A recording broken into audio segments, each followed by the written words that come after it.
আসসালামু আলাইকুম সুপ্রিয় শিক্ষার্থীবৃন্দ, আশা করি আপনারা সবাই ভালো আছেন। আজকে আমরা ক্যালকুলাস একের চ্যাপ্টার 19 এর গামা ও বিটা ফাংশনের উপপাদ্য 3 নিয়ে আলোচনা করব। তো তোমাদের প্রশ্নটি এভাবে আসতে পারে, ফ্যাক্টরিয়াল ফাংশনের উপপাদ্য বর্ণনা সহ প্রমাণ করো। অথবা আসতে পারে ফ্যাক্টরিয়াল এবং গামা ফাংশনের মধ্যে সম্পর্ক প্রতিষ্ঠা করো, যেরকম আসতে পারে গামা ফাংশন ও ফ্যাক্টরিয়ালের মধ্যে সম্পর্ক প্রতিষ্ঠা করো। অথবা ডাইরেক্ট বলা থাকতে পারে দেখাও যে এটা বলা থাকতে পারে। এখন আমি এর প্রশ্ন সলিউশন করব খুব সহজেই, আর অবশ্যই আগের বেসিক ক্লাসটা দেখে নিবে, তাহলে তোমাদের এটা সলিউশন করতে খুব সহজ হবে। তো এখন আমি প্রশ্নটি সলিউশন করব। তো তোমাদের প্রশ্ন যদি বলে ফ্যাক্টরিয়াল ফাংশনের উপপাদ্য বর্ণনা সহ প্রমাণ করো, তখন অবশ্যই বর্ণনা দিব।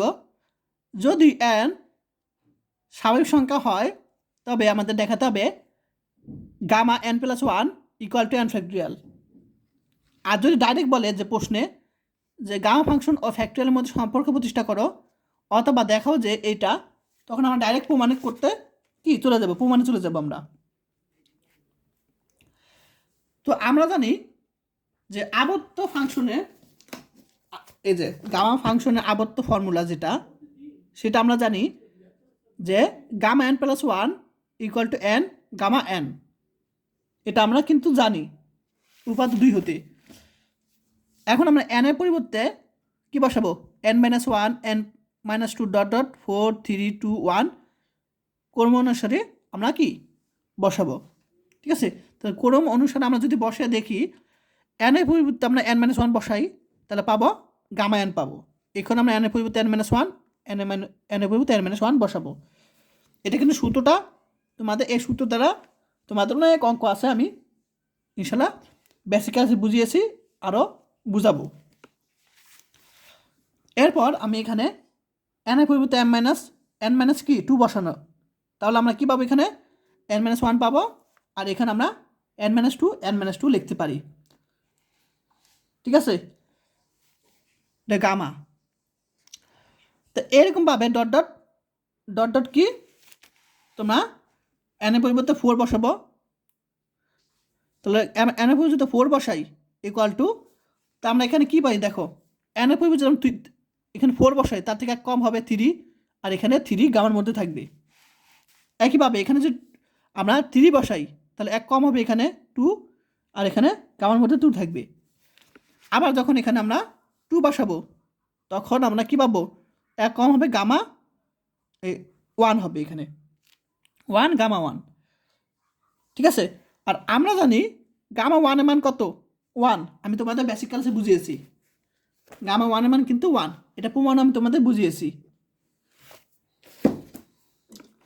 এখন 1 নং হতে পাই, 1 নং কী ছিল? এটা ছিল 1 নং। তো 1 নংয়ে আমরা প্রথমে এটার মান বসাবো, গামা n এর মান। তো গামা n এর মান আমরা কত পেয়েছিলাম মনে আছে? n-1 গামা n-1, এই যে এটা বসে দিব। আবার গামা n-1 এর মান কত পেয়েছিলাম? n-2 গামা n-2 পেয়েছিলাম। এরকমভাবে ডট ডট চলতে থাকবে, এরকমভাবে আমরা 3 2 1 লাস্টে গামা 1 পাবো এরকম।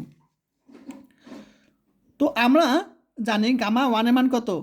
1, তাহলে গামা 1 এর মান কত? 1, তাহলে এটা বাদ, অর্থাৎ 1 তো গুণাকারে আছেই, ঠিক আছে? এখন আমরা জানি n ফ্যাক্টরিয়ালের সূত্র, সেটা হলো n-1 n-2 ডট ডট এরকমভাবে চলতে থাকবে। এটা n ফ্যাক্টরিয়ালের সূত্র, তোমরা হয়তো জানো অনেকে যে n ফ্যাক্টরিয়ালের সূত্র কি n ইন্টু n-1 n-2 এরকম চলে থাকবে। তা আমাদের এটাই কিন্তু প্রমাণ করতে বলছিল, ঠিক আছে? তা আশা করি সবাই বুঝতে পেরেছ। আর ক্লাসটা কেমন লাগলো অবশ্যই কমেন্ট করে জানাও। আর যারা এখন আমার ইউটিউব চ্যানেলটি সাবস্ক্রাইব করে নাই তারা অবশ্যই করে দিও।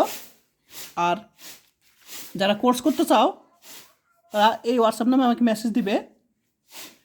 তো আজকে গেলে সে পর্যন্তই, সবাই ভালো থাকবেন, আল্লাহ হাফিজ।